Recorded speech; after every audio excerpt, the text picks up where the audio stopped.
Okay, we're about 2 minutes past, so I'm going to go ahead and start.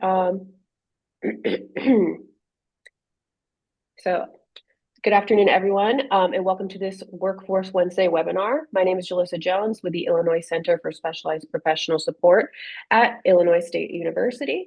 And I will be the moderator or in technical support for today's webinar. Today's topic is Careers into Connectivity, How Broadband Expansion Powers Illinois Workforce. As a reminder, all participants in the webinar do not have the ability to unmute yourselves.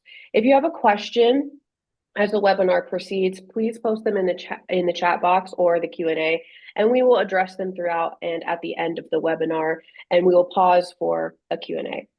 A reminder that this webinar will be recorded. The presentation, recording, and any materials presented during today's meeting will be available on the Illinois Workforce Academy website within 48 hours of today's session. I will put the link to the presentation for today in that chat momentarily. To be as accessible as possible, this webinar will be offering closed captioning live transcription, so feel free to turn this on using your Zoom toolbar. Tomorrow, each attendee will receive a follow-up email, which will include a survey asking you about today's webinar. Please provide feedback and any suggestions you have to improve our upcoming professional development efforts. And with that, I will turn it over to Stephanie. Thanks, Jalissa. Hi, everyone. My name is Stephanie Schnaufer. I'm a broadband permitting and policy coordinator with the Illinois Office of Broadband, and I'm also joined here today with Shauna. Hi, all. My name is Shauna Tates. I work with Stephanie in the Illinois Office of Broadband. All right. Thanks, Shauna. So today we're going to be talking about broadband careers. And so we have three main objectives. The first one is to understand the importance and demand of broadband jobs, be able to identify different broadband jobs, including the different duties, scopes of work, and skills that are needed for them. And then lastly, understand the pathways into those broadband jobs and be able to guide job seekers to training opportunities and resources. So we're going to walk through an overview of what broadband is, why it's important. We'll talk about 4 different main broadband careers. We'll have a guest speaker, Amanda Burchett, talk about her experience within broadband. Then we'll talk about pathways into different careers, different training opportunities, and that's where we'll have another guest speaker, Marcus Jordan from an operating engineers union. And then we'll close out with talking about what different career advancements could look like within broadband. We'll share some resources, and then we'll test your knowledge a little bit with a short activity at the end. So starting off with a broadband overview, the Illinois Office of Broadband is housed within the Illinois Department of Commerce and Economic Opportunity. We have 4 main buckets between grants management, compliance, community engagement, and then my positions sits within our policy department. So I'm joined with Shauna there, and our main focus is to ensure that broadband can be accessible to every household and business within Illinois. We also partner with the Illinois Broadband Lab, which is housed within the University of Illinois system, and they help us a lot with mapping, data, some community engagement, and then also digital equity.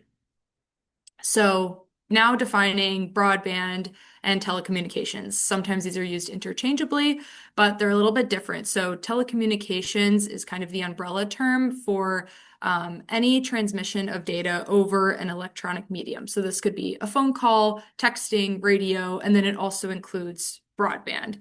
So broadband is a type of telecommunications that's specific to high-speed internet, and there's many different transmission methods within how high-speed internet can be transferred. So we'll talk about that in a couple slides. And so the purpose of today and talking about broadband careers and broadband jobs is to understand all of the different roles that are involved in designing the broadband infrastructure, building the infrastructure, and then also maintaining that infrastructure. So zooming out more with broadband specifically, here's 2 good visuals to give you an idea of how this infrastructure is actually involved in our day-to-day. So on the left, you'll see this cloud of internet, kind of the source of the internet and how it connects to cities, businesses, and then households. There needs to be some form of infrastructure that's connecting everything so that we can access the internet. And then on the right side of the screen, you'll see on a location basis all of the different pieces of infrastructure that are involved in getting the internet from, in this case, the fiber line that's located underground to get into your house to be able to use it on your devices.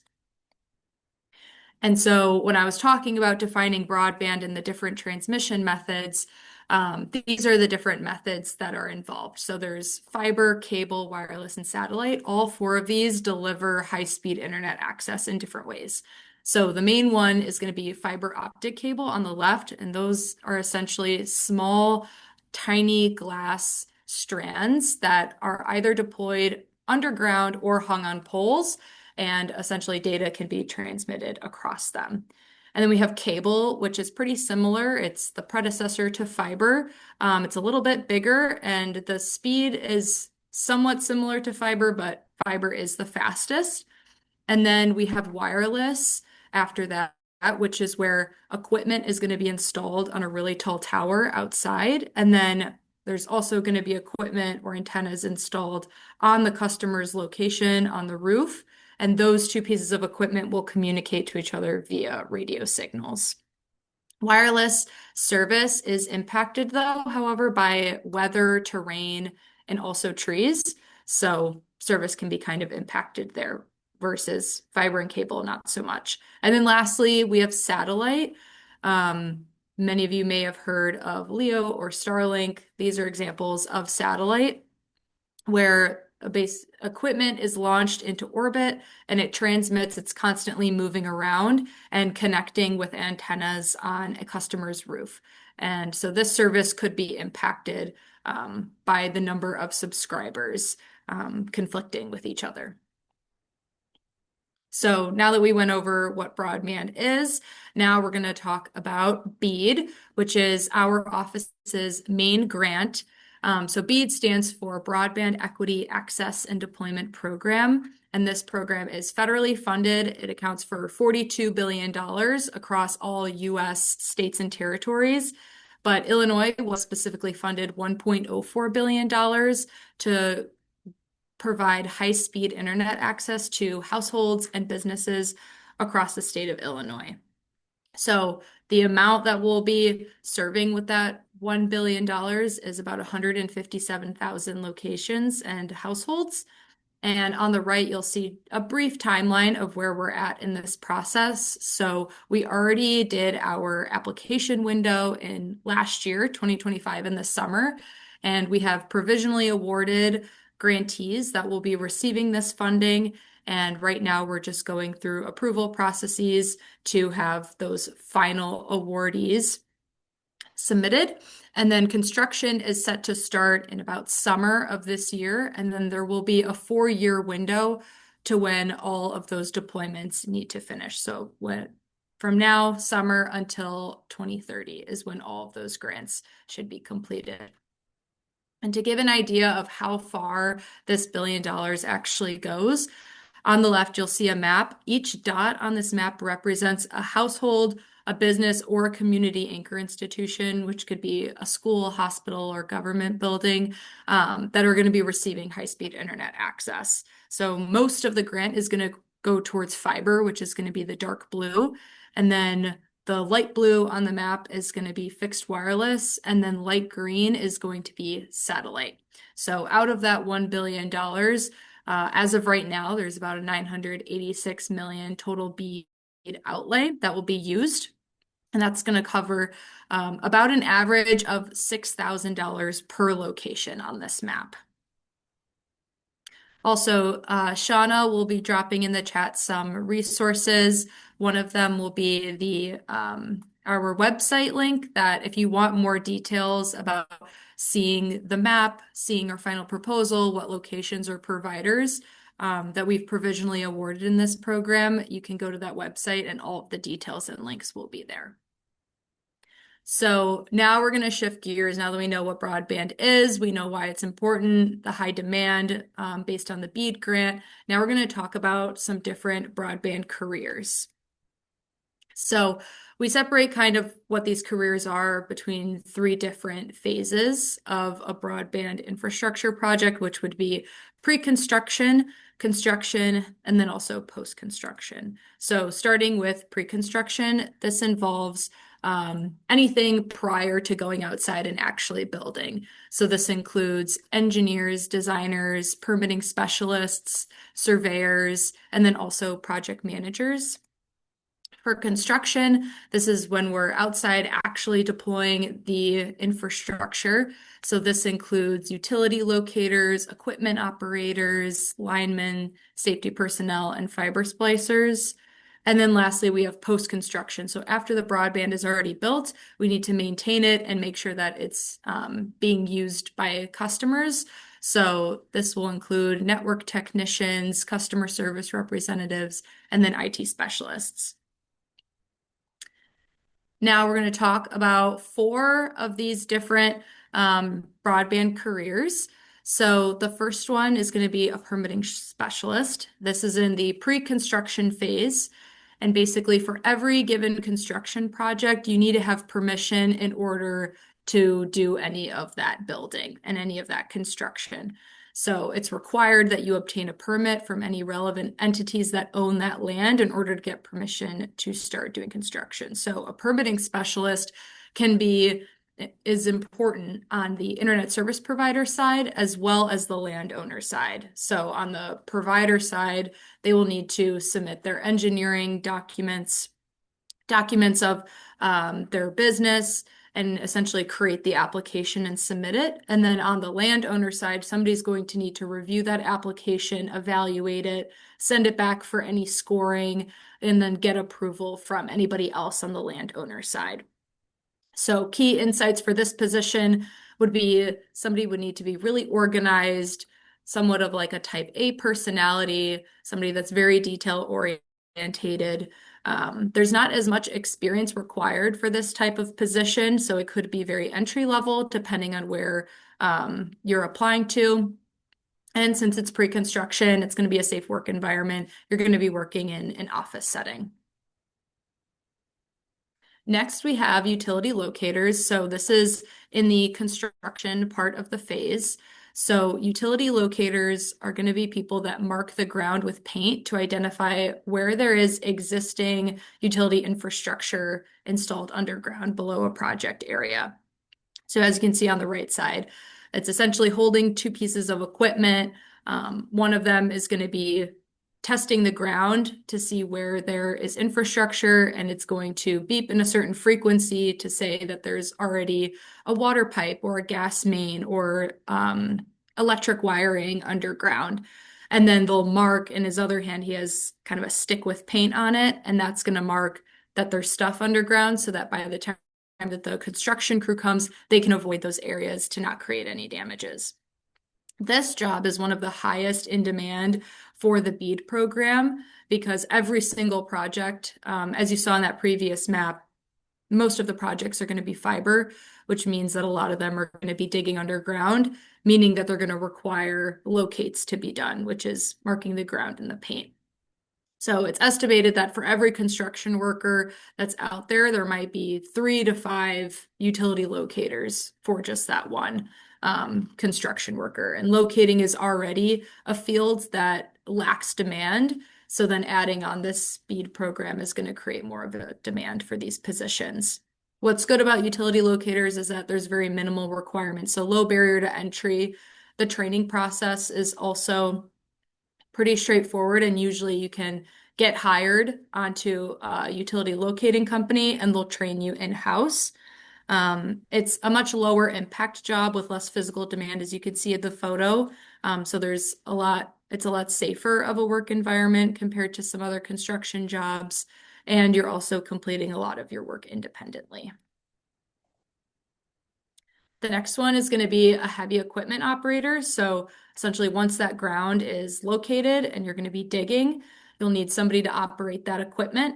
So this could be anybody that's operating a drill or a plow or an excavator. In this photo here, this is a directional boring machine.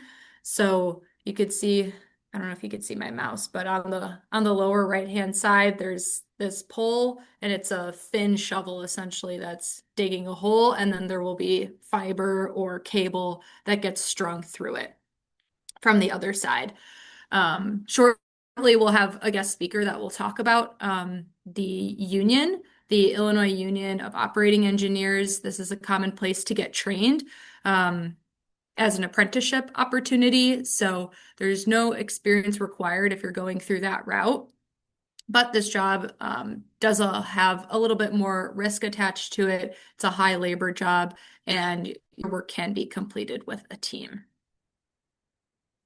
The last one we'll talk about is the fiber splicer. So this is also in the construction phase. So once the ground has been located with paint, it's been opened up, and there's been fiber or cable strung through it, you might need a fiber splicer. So this is the person that's going to be connecting two pieces of fiber together so that you can connect the main line that would be located underground on the street, connecting it to the household or to the business so that they can get connected. So as you can see in this top photo, it's essentially taking two pieces of the fiberglass and putting it into that machine, and then it uses heat to fuse those two pieces of glass together so that the data can be transmitted. So for this, you're going to need to have a steady hand, some good hand-eye coordination. You can get trained to do this also at a union. This one would be through IBEW, or the Illinois Brotherhood of Electrical Workers. A benefit about this job is that the work can be completed independently inside a temperature-controlled trailer, which is really nice. So it can be considered more of a cleaner type of job that has a lot lower physical impact than maybe some other construction jobs. Now, after going through those four, we're going to have a guest speaker. So we have Amanda Burchett here today.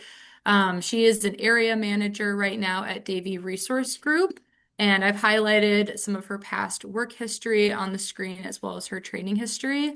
And I will be asking her some more questions to share more about her experience and her path within broadband. Hello. Okay. So first question is, can you describe your current organization that you work for and what your current role is? Yes, of course. So I work for Davie Resource Group, which is a part of Davie Tree Expert Company. And we are. I'm so sorry, Amanda, I'm so sorry. Amanda. Yeah. Oh, I'm so sorry. We're having a little bit trouble hearing you. Let's see. You sound a little bit like muffled, maybe. Is that any better? That's perfect. Thank you. Sorry, my audio was picking up on the wrong source there. All right, so I'll start over. Sorry about that. Gotta love technology. I work for a company called Davie Resource Group. We are a subsidiary or a part of Davie Tree Expert Company.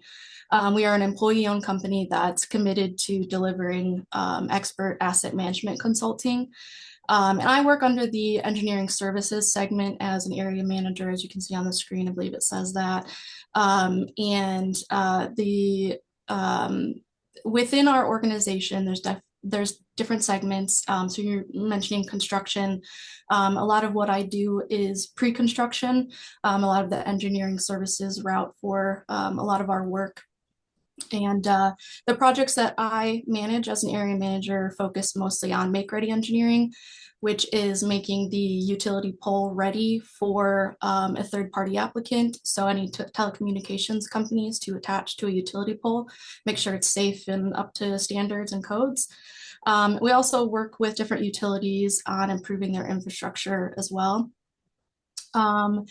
And as an area manager for Davie Resource Group, I oversee different operations, performances, and profitability of many different projects within the Midwest.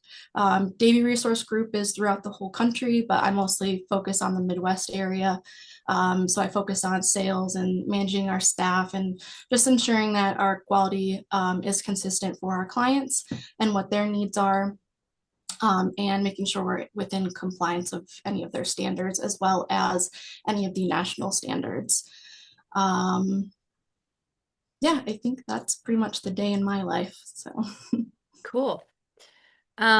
Next question is, can you walk us through how did you first enter the broadband industry and move you in this direction? Like what motivated you to choose this field? I mostly stumbled into this industry. I wasn't really looking for it. I honestly didn't really know utilities were much of a thing, to be honest. So I've been in this industry for about 10 years now, and you didn't really notice utility poles beforehand. And then when I was in the industry, it was, oh, wow, they're everywhere. Of course they are. But so I mostly stumbled into it after looking at entry-level positions. So at the time, I was finishing up a bachelor's degree at the University of Toledo in anthropology and linguistics, which is not too much related to that, but I took a geography course in my last year that introduced me to geographic information systems, or GIS, which is a framework for capturing, managing, analyzing, and displaying all forms of geographic data. I liked the science and computer aspect of this and wanted to pursue this a little bit more. So after I graduated, I looked into GIS courses and found a professional certificate program at Michigan State University. And while I was working towards that certificate is when I looked for entry-level positions to kind of get my foot in the door and make sure as I'm studying this that I'm also kind of getting more of the hands-on experience of what the job or a job within the industry could look like. Yeah. And seeing all the different certificates that you have listed, can you walk us through the process of getting all the certificates? What made you get one and then get the next one and the differences between some of them? Okay, yeah. So the first one, like I just mentioned, was the professional certificate GIS. That gave me a lot of good foundation on geospatial technology, cartography, remote sensing, different things like that to get a better understanding of that work. And then I also, as I was working for Davie, they offered a professional development hour certificate, so a PDH certificate from Highline Engineering, where we were able to learn more and dive into more of the principles or the engineering basics and fundamentals to help progress our knowledge in design engineering. And then as I progressed and moved up into different management roles, Davie they just started about a couple years ago, a partnership with Cornell University for eCornell, where we were able to do a project management certificate to get some of those fundamentals. We're organizing projects and their components, planning and managing resources, things like that, those everyday things that you don't realize have specific words until they are in front of you and you're taking a course. You're like, oh yeah, I do that all the time. That has a word. Good to know. And then as I got into more of these certificates and courses, we were offered different ones outside of project management. So I moved on to leading remote teams and women in leadership. And I wanted to take the leading remote teams because a lot of our office focus, at least for a lot of the projects that I manage, are now everyone kind of works from home. Home or the office, but we kind of moved more towards at home in a remote setting around when COVID hit. So I just kind of wanted to see, what could I learn a little bit more and be a better leader. And then kind of the same thing with the women in leadership one, just seeing what courses could potentially help me lead my team or mentor the managers below me. Yeah. That's awesome. I think it's great that you've been able to get all of this experience through certificates and not being forced to like get a whole new degree or like get a master's and be able to just get the skills that you need through these certificate opportunities and that they were supported by your job that you were already at. Um, who do you think is the best suited for each of these broadband roles, or like designer roles that you've had in the past? Mhm. And like who would you recommend interest skills wise, for each of these different positions? So I first started out, like I had mentioned earlier, I've been in this industry really with this company for about 10 years now. And I kind of started from, at least in the engineering segment, the lowest level as a field technician. Um, and so somebody who would be best suited for that, it's an outdoor position. You're going from utility pole to utility pole, collecting information out in the field of gathering pictures, measurements of where everything is on the pole. And that helps the design office staff make sure that things are up to standard. So somebody outside, they would need to kind of be physical and capable and comfortable with being outdoors almost on a regular basis every single day. Somebody who's also technically minded because you're going to be using different equipment and software. A good communicator with either team members or customers that you might meet out in the field. They can be independent, organized, and self-motivated, as well as adaptable just to changing conditions, whether that's just your work for the day or the weather. Right now I'm in Michigan and we've been hit with a lot of cold and snow, so adapting to things like that. My next role was a utility designer. So I moved from the field to the office. And, the biggest thing there is just sitting in a seat for most of the day. So you're going to have to be comfortable with that and working at a desk and on the computer, where you're very detail driven, even technically savvy or curious. Good problem solving skills. You're also comfortable working independently as well as being able to collaborate with your team members if it's needed. Um, Attentive to standards, making sure that you're kind of keeping up with different quality and standards that need to be met with the client. And then, sometimes we also might have a mix of going out into the field. So, depending on the type of role, if they do want you to be out in the field, that you're comfortable with both of those. And then from a utility design position, I moved into a lead utility designer. So you're shifting your mindset a little bit from being very independent and working on your own work to leading a group of people and having more of a people aspect. You still have a lot of those same traits and interests and strengths as a field or design position. But you're just making sure that you're kind of heightening that. You're being even more of a strong communicator. You're organized, detail oriented, and calm and dependable, and that you are being a mentor or a good resource to the people that you're leading.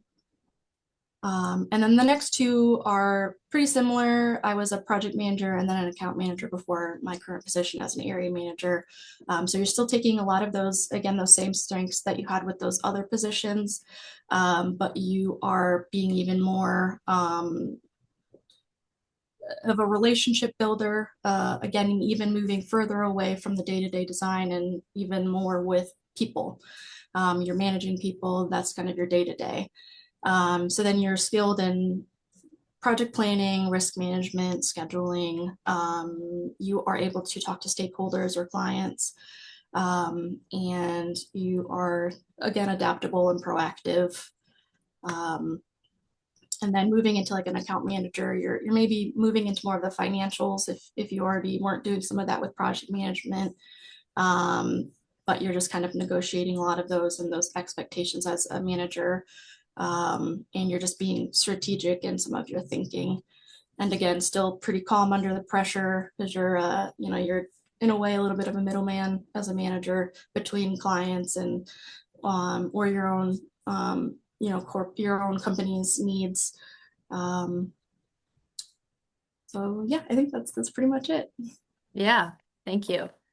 And last question, what is your favorite part about your job right now and why? My favorite part as an area manager, I like getting to support and develop my team. As when they're thriving, I'm thriving. I couldn't do it without my team. The success isn't there without the team being able to, adapt to changes and just you're leading. You're not you don't want to necessarily be looked at as just the boss the whole time. You actually want to be looked at as a leader. So being able to support and develop my team, just seeing them grow into their own strengths and gain a lot of confidence, and take ownership of their work. Maybe want to progress into their own type of leadership, or just even seeing them mentor the people that report to them is a really good part of my job. Awesome. Thank you so much, Amanda. Really appreciate you sharing your history about your different careers that you've had and showing the progression is really, really helpful. So thank you so much. Yes, thank you. Okay. We're going to talk a little bit about more of the Illinois workforce gap and demand as we're approaching BEAD, as we walked through those different careers. So separating the data between general construction and then also technician focused. So there's going to be about 1,020 general construction jobs needed, and then about 1,400 of the technician specific needed to accommodate for BEAD. Sorry, And Stephanie, we had a yeah, question come through. If if you want to address that now, or I'm sure. not sure if that was addressed, if that was for Stephanie, if that was for Amanda. It says, might an English language learner be more easily onboarded for the utility locator, fiber slicer, or any other stated positions? Yeah, I think so. I think both have all of the different jobs have ability to support people who are English learners. There's also a pre-apprenticeship that you can do prior to an apprenticeship program if that's the route you're going. And they support people who are English learners as part of one of the requirements in order to apply for an apprenticeship. Good question. Um, but yeah, so for the Illinois workforce needs, just wanted to highlight the quantity of just people that are needed to build the infrastructure. So about 1,000 of these like general construction jobs, and then 1,400 for the technician specific jobs. But outside of that, there are people that are going to be involved in permitting, locating, like we mentioned, project management, and then also people that are in roles similar to what Amanda just mentioned on the utility side. So the workforce need goes far beyond just the people that are building it, but then also the people that need to coordinate, collaborate, and support those people that are involved in the construction work. Now I'm going to highlight some of the benefits of working in broadband. While every job is very different, just wanted to highlight some of the ones that are kind of consistent across many different of the careers. So many of them don't require formal education. Like we saw with Amanda, she did have a bachelor's degree, but she got many of those certificates that helped her progress in her career. And the bachelor's degree wasn't a requirement to get that initial job. Many broadband roles are also working on a seasonal basis. So in the years of the month where construction is happening is usually not in the winter when the ground is too hard. Some of the jobs can be independent if that's something that is beneficial to somebody who likes to work independently versus in a team. A lot of the jobs you're working with your hands, so less reliance on that formal education. Some of the jobs are also weather protected, like we saw with fiber splicing. You're in a temperature controlled camper, which is really nice. And some of the jobs have lower safety risk than others if you're doing more of a permitting role, design role, or even the fiber splicing role, which you don't have as much of labor as part of the main job. So now we're going to talk about the different pathways into these careers. because there are many different ways that somebody can enter into a broadband job. So it mainly focuses on asking the question of, do you have transferable skills, or do you require some of those skills? So if you require skills, you haven't worked in a related field before, you would have to apply for some sort of training program most of the time. So this could be from a community college, it could be a private training program, private certificate program, or you could go through an apprenticeship. And then if you already have transferable skills, you already worked in some sort of construction field or relating role to something related to permitting or design or engineering, you could apply directly to a contractor or an internet service provider and then get additional in-house training from there. So comparing the training options for somebody who does require skills, this slide kind of separates and compares the different length of the program, the cost, job titles that are related, give some example programs, and then what job placement looks like, whether you're starting at a regular training program, certificate program, going to a community college, or going to an apprenticeship. And then after this slide, we will have a guest speaker talk about a specific apprenticeship opportunity. So starting with an individual training or certificate program, this could be a couple of hours if it's a module program, or it could be 2 to 5 days. The example here that I'm using is for utility locating. So if you can either apply directly to a utility locator contractor and they'll train you in-house, or you can go to a training program that's an individual. So in Illinois, Staking University is actually based, and you can go for 2 to 5 days. They have two different types of options based on your skill level. And there is a cost about $1,000 to $3,000. But then you essentially show up, you get trained for those days, and then you're able to be certified to do utility locating. With this, job placement, of course, is not guaranteed. You would have to either line something up with an existing employer or apply for one directly. But that would be the progression of doing an individual training program like that as well. Then there's community college. So these types of programs can, of course, vary depending on if you're doing something more related to design, engineering, or something more admin like permitting. But there's also community colleges that partner with either unions or they partner with an internet service provider to train on more of the construction roles. So the cost you'll have to pay upfront for this, but there are scholarships that are available. But for example, you can get trained to be a fiber splicer through a community college like Morrison Tech. But in these cases, again, job placement is not guaranteed. You'd have to apply to a position after getting your certificate, and you'd have to pay the training cost up front. But for apprenticeships, these are a lot longer, usually 3 to 5 years, but the cost is zero because you actually get paid while you are getting trained, and while you are learning how to do that type of position. So an example of an apprenticeship would be becoming an electrician or a lineman, and you can do this at IBEW, which is the International Brotherhood of Electrical Workers.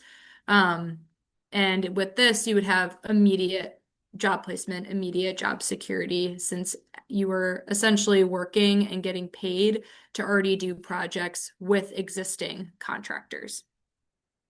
Consideration here, though, is new cohorts are not open all of the time, so you would have to time when you would be applying, as sometimes they're only opening new cohorts a couple times a year. But that brings us to our second guest speaker, which is Marcus Jordan. Okay. Hi, hello. Hi, Marcus. So Marcus is an outreach coordinator with the Operating Engineers Local 150 in Illinois. And he has a lot of extensive work history working as a heavy equipment operator, working with utilities, working with sewer and water maintenance. And then he also has a lot of current leadership involvement in a lot of these different boards. um, shown here. So my first question is, can you describe the organization that you work for right now and what your current role is? Yeah, so the current organizations that I work for is my union of the International Union of Operating Engineers, Local 150. Everyone knows us, with a focus on heavy equipment. But then I also work for the Indiana, Illinois, Iowa Foundation for Fair Contracting, which is your labor management organization, comprised of like all the contractors. Awesome. Mhm. And so can you talk more about the process to apply for the specific apprenticeship that you work for? What does an application look like? What are the requirements? Um, yeah, what is that Yeah, process? sure. So honestly, so the operating engineers process is pretty simple, right? Well, I say it's simple because I know a lot of trades, they have an aptitude test that you have to sit there and study for and, honestly prep yourself because in like your traditional schooling, they're not really teaching those vocational skills. Now they're getting a lot better now in like 2025, 2026. But you figure these conversations weren't really happening in public schools and just schools around the nation for a long time. So now it's kind of playing catch up to demand. So that was actually one of the reasons why I chose to become an operating engineer by trade back in 2013. Um, was because there was no aptitude test, right? So what that also meant was everybody else in the world was thinking the same way I was thinking. So the biggest thing is trying to build out your application to become an operating engineer. So we actually have 4 programs in total. We have a heavy equipment operator.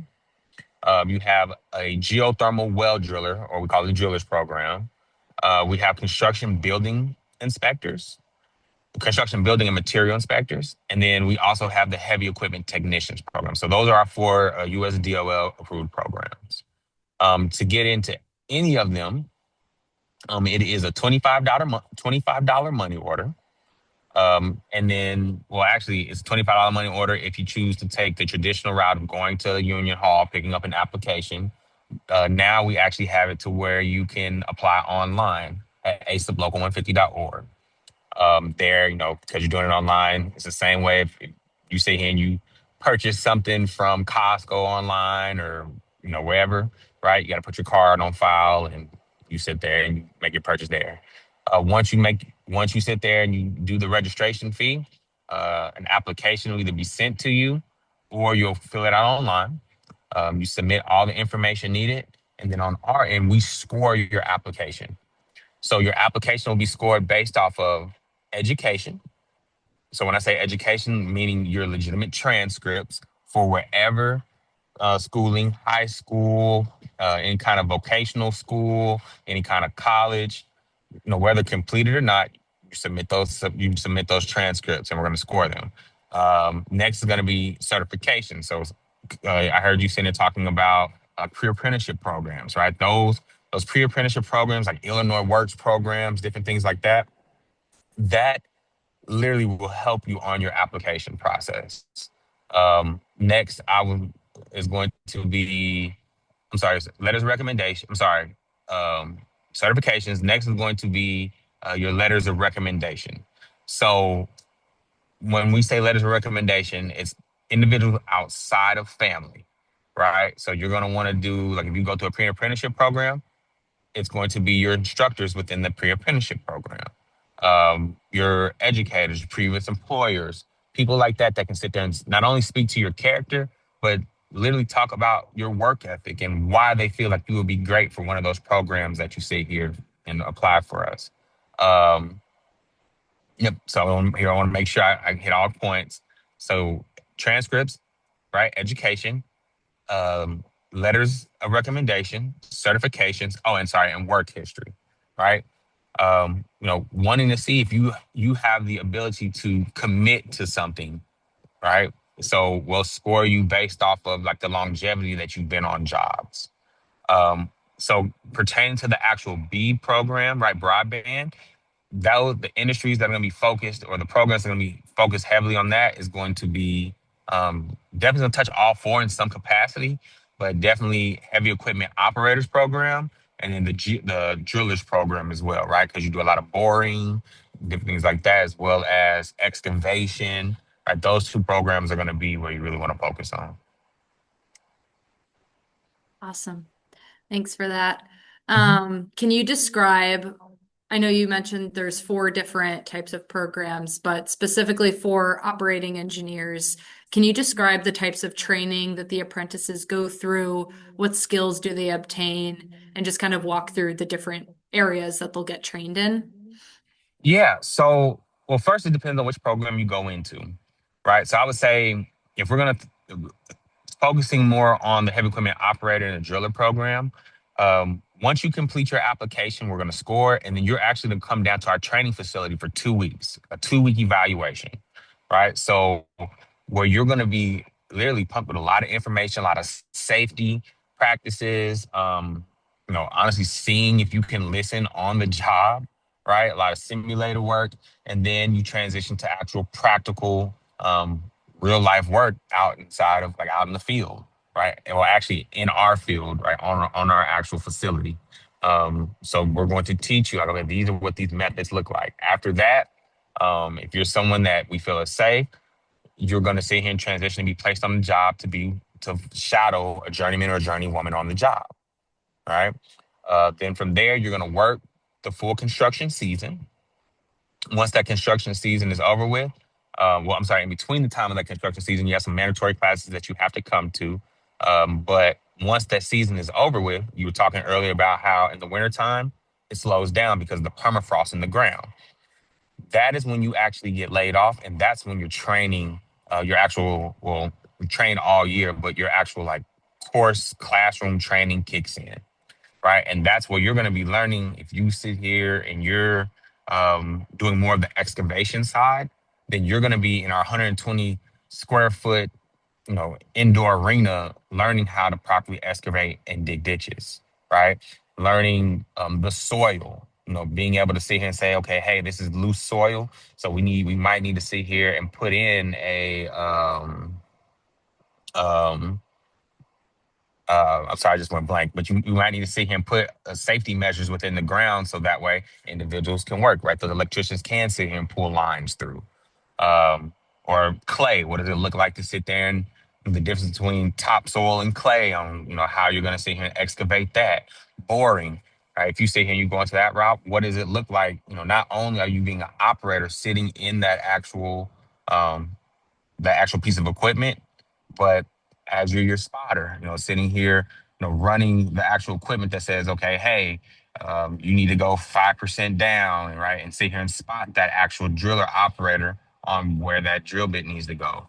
Um, I mean, everything from certain certifications with the industry, right? That's one thing I would say about our apprenticeship is we teach you how to run the equipment for the job, right? We'll teach you the industry, but teach you how to run the equipment for the industry. And the beautiful thing about equipment is it touches all industries. So not only are you learning how to do utility and broadband, but you're also learning how to use the same equipment that might go into infrastructure work, right? Like heavy highway. So it's you're able to sit here and honestly you might start off in broadband, right, in utility work, and you might say, you know what, man, I think I just might want to go into heavy highway, and you'll have the skills needed for it. So as far as training, I mean, it's across the board. Anything that has to do with running that equipment safety and proficient, you learn it. Yeah. And then it's yeah, yep. I was going to say that's a really good segue into another question. Can you talk about what job placement looks like after the apprenticeship window of the 3 to 4 years, and then what a success story of career advancement could look like Ooh, after a bunch of years after completing? yeah. So man, so basically what job we'll go with job placement. So job placement first. So we are what's called an exclusive hiring hall. All right. So a little bit about myself. Before I was an operator, I actually was a teamster. All right. And one of the things that, I love the fact at the time of, what being a Teamster, and it was great. But I will say one of the things that I took a minute to get used to, especially as a younger man, was the fact that I had to go find my work. So if something slowed down, right, an industry slows down, well, all I know is all my relationships are in that industry. So if I need to pivot to a whole nother one, well, I don't have anyone to talk to. I don't have anyone to call. Local 150 is a hiring hall. So what that means is you get the contractor calls the union for the piece of equipment that they need to be operated. So what that does, that alleviates any type of issues where you're someone who doesn't build relationships well, right? Because this is construction. You're running equipment. A lot of us do not have the people skills of what it needs to sit here and say, "Hey, how you doing? I'm Marcus." Sometimes you're like, "Hey, I'm here to do a job," and that's it. So because the hiring hall alleviates that issue on the contractor calls the hiring hall for someone to run a combination, all right, combination backhoe. Um, if you're the person that sat there and got laid off first, and you have the proficiency because you've been to the training site, you did the test, boom, we stamped it. Yep, you can sit here and run this equipment. You, if you're the first one to get laid off, that means you're the first one on the list to go out to work. You go straight to work, right? You do not call anyone, so it allows you to keep working. Um, I will say that it also gives you the flexibility of, again, if you say, you know what, I've been in this industry for 20 years of broadband, of that type of, fiber optic, like that type of utility work, and you say, I want to go to sewer and water. Again, all it is a company sitting here making a call, right? Saying, hey, uh, it's, this is Ramon and Sons Plumbing, and we need someone to run a mini excavator. Well, hey, I got my proficiencies down there. They're going to send me to work. Um, what I would say a success story is, and what that kind of looks like, is honestly within all the labor trades within this industry. The success is literally based off of you. So that means if you're someone that you strive to learn more, you can leverage your union apprenticeship to learn more, which will give you the ability to, when there's opportunities that open up in management, right? Um, you'll have the know-how, because not only can you get the education, the practical education doing the work, the same unions have relationships with reduced college pricing, right? Where you can sit here and get your degrees for project management. So now you're an even stronger construction project manager, because not only do you understand the day-to-day of what it looks like, but then you also understand like the different side, the administrative side that you learned through college as well, if that's what you chose to do. So I think that's what a success story looks like. You know, again, I was literally an operator for 9 years within the union, and I operated 6 years prior to that. Never in a million years that I think I'd be sitting here having conversations with you all about, hey, this is what this pipeline looks like. Hey, this is how you get all the policy back. Like, these are, and I'm just not some. There's hundreds of men and women that are doing this, and they started off, going through an apprenticeship. Yeah, that's awesome. My last question is if you could describe the perfect person that should go into an apprenticeship, can you describe what their interest, skills, background would be for somebody that should funnel through the apprenticeship pathway? Okay, a perfect person for an apprenticeship. Ooh, um, I guess who are you looking for as like the best candidates outside yeah, of the requirements that you already mentioned? yeah. I would sit here and tell you the best candidates for an apprenticeship is, the biggest thing is someone that understands, number one, time management, right? Because we can't. The beauty about apprenticeships, union apprenticeships, is if you stay around the apprenticeship long enough, you're going to learn the craft, right? There's people, you know, Mr. Antos as a coordinator, uh, Carico. Like there's so many people who are like, I mean, all of them. There's just so many different people that I can just name just in general that if you just stay around them, you're going to learn something within the industry of the trade. But what they cannot teach is, are you going to wake up to learn something for that trade? Right? Do you understand that if the job starts at 7 o'clock, yeah, we'll tell you be there before the job starts, right? We'll even tell you be there at 6:15. But are you going to wake up at that 5 o'clock, 4:30 mark to make sure that you can do everything you need to do to be there at that time? Um, willing to learn, right? One thing I will tell you, learning is hard, right? To learn, you have to have adversity to learn. So you have to be someone that's able to take adversity, take it with a smile, so that way you're able to learn. So someone that's able to take adversity, learn, and then honestly being able to retain and communicate back. So when I say that, I mean, if are you someone, if I say and say, I need you to turn on this skid steer, I need you to go around the corner, I need you to pick up these four things, take it over here about 100 feet to your left, drop those three pieces down, and then bring this one piece over to me. Are you someone that's going to say, okay, and then go do it, and then you're going to do it wrong?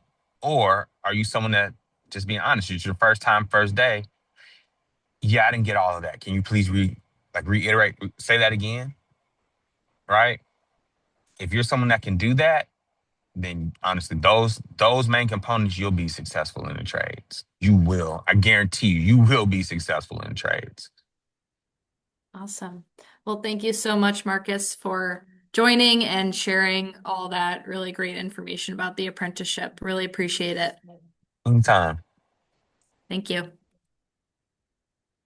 Okay. We're going to talk about career advancements, and then we'll go over some resources, and then after that, we'll have our activity. So for career advancements, pulled this information from the Wireless Infrastructure Association. They have really good resources related to broadband on their website. So I pulled two examples of what it could look like, starting from an entry-level position and then where you can end up if you stay in the field for long enough and gain new skills, and how you can advance and what that median pay looks like for those different positions. So on the top, we have a more construction related example, and then on the bottom is more like pre-construction permitting related. So starting on the top, if you start as a fiber splicer, and you gain really good skills in that and really refine your craft and become an expert, you can then become a crew lead and manage other fiber splicers. That can flow into being a network engineering manager, and then later even a broadband engineer. For the bottom example, starting as a permitting specialist, you can essentially become permitting specialist more narrow, and then as you evolve, you can have more responsibility on essentially more areas. So that can flow into being a real estate specialist, then a regional site acquisition manager, and then ending up as a national site director. Now, for resources, pulling all of this information together of all of the different broadband jobs and training opportunities, we worked with an organization called Heartland Forward to create the Illinois Broadband Jobs Board. So on this site, it's called Connecting the Heartland. You can search by state, and then by location for job opportunities, as well as certificates and training opportunities within Illinois specific to broadband. And this expands more than just construction roles. It could be any of those supporting positions that we mentioned as well earlier within permitting and locating and utilities. So this is one place where everything is aggregated. So once you go into the site and you click training or you click jobs, it'll link externally to those different sites. So this is a really good place to point people on if they know what kind of job they want to start for, and now they want to search for, either they want to apply directly or they want to search for training opportunities. this is a really good place to point them to. And I'll have Shauna drop this link in the chat so you can take a look at it. And then a second, for the Illinois Job Link platform, for all job seekers who are currently unemployed and are looking for other opportunities. I put in some keywords to help with the search for types of positions related to broadband on here so that you can find these positions there as well. And that might be a little bit more updated than the Illinois Broadband Jobs Board. Now for the activity. So I'm going to pop up a job seeker profile. It's going to show their information, background, interest and skills. And then I'd like you to take a minute or two to identify what career you would point them in and what training or like pathway should they take in order to get to that broadband career. Where should they answer? You can write it in the just general chat. So this first one is Roberto. He is 33 years old. He obtained his GED. He was a truck driver for about 15 years, and he's recently released from incarceration and needs a paid position as soon as possible. So not a lot of time for training for him. His interests and skills, he really likes independent tasks and also likes doing seasonal work in construction, wants to move away from being stagnant in truck driving, and he has really good attention to detail. So take a minute or two and write in the chat what career you would point him to and what training path you would recommend. And then we'll go over, there's not one correct answer, but we'll go over what we thought was a good direction to point him in.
All right.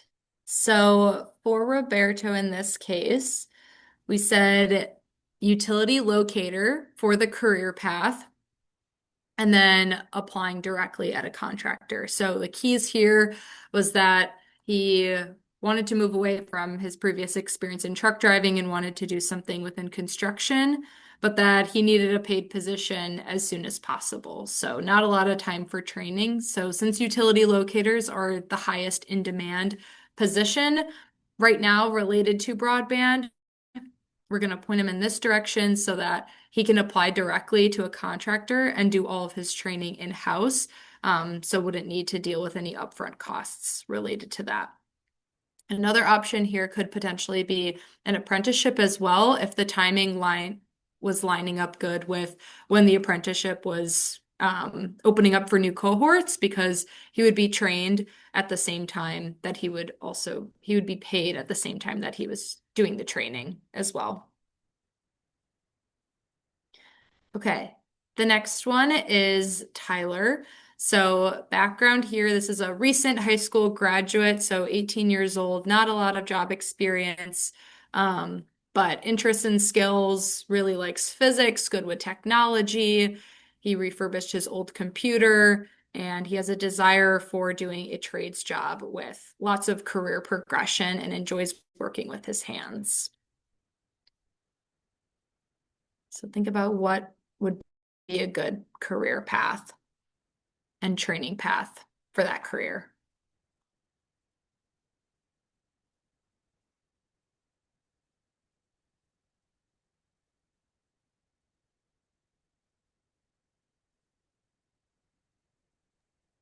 Also, just a reminder that if you want to answer this question, and you don't have access to chat right now, or it's a little difficult, if you raise your hand, you can come off mute and you can answer that way.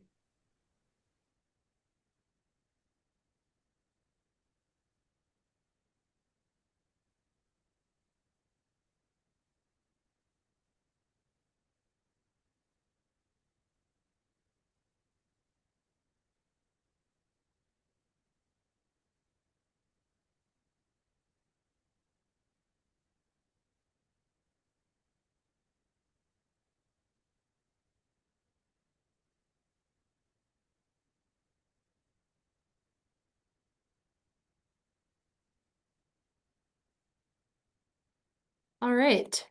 For Tyler, we said fiber splicer as the career and then to do the IBEW apprenticeship.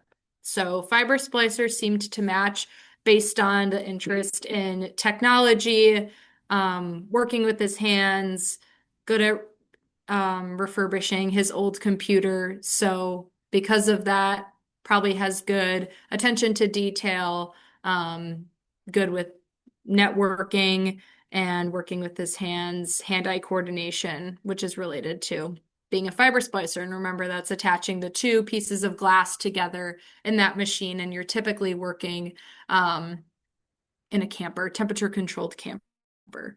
So this would be a good opportunity. With fiber splicing, you can get trained at an individual training program or community college, but since he's a new graduate, being in an apprenticeship would be a good opportunity to expand his career progression. And that was our last activity and completes our presentation. So we have some resources here on how to stay connected with our office. So we have our newsletter, our LinkedIn, and then our websites for both the Illinois Office of Broadband and also the Illinois Broadband Lab as well. So thank you all for joining. We will hang on for any questions or comments that you may have about the presentation, but thank you all for attending. As we close out, I do have a poll, if anybody can answer that real quick. And again, if anybody has questions that they would like answered, that you would like to answer with voice, if you want to raise your hand, you can come off mute. We also have the Q&A portion.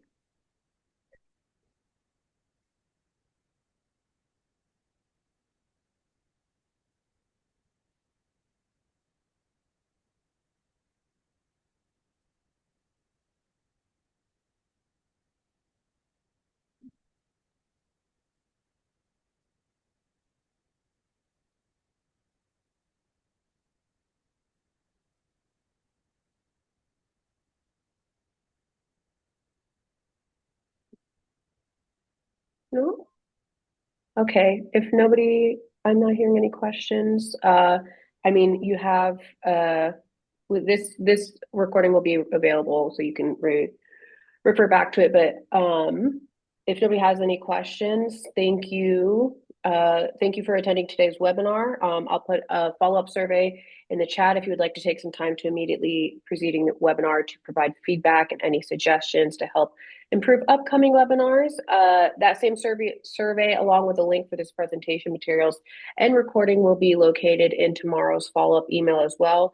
Thank you and enjoy the rest of your workday. Thank you. Thank you.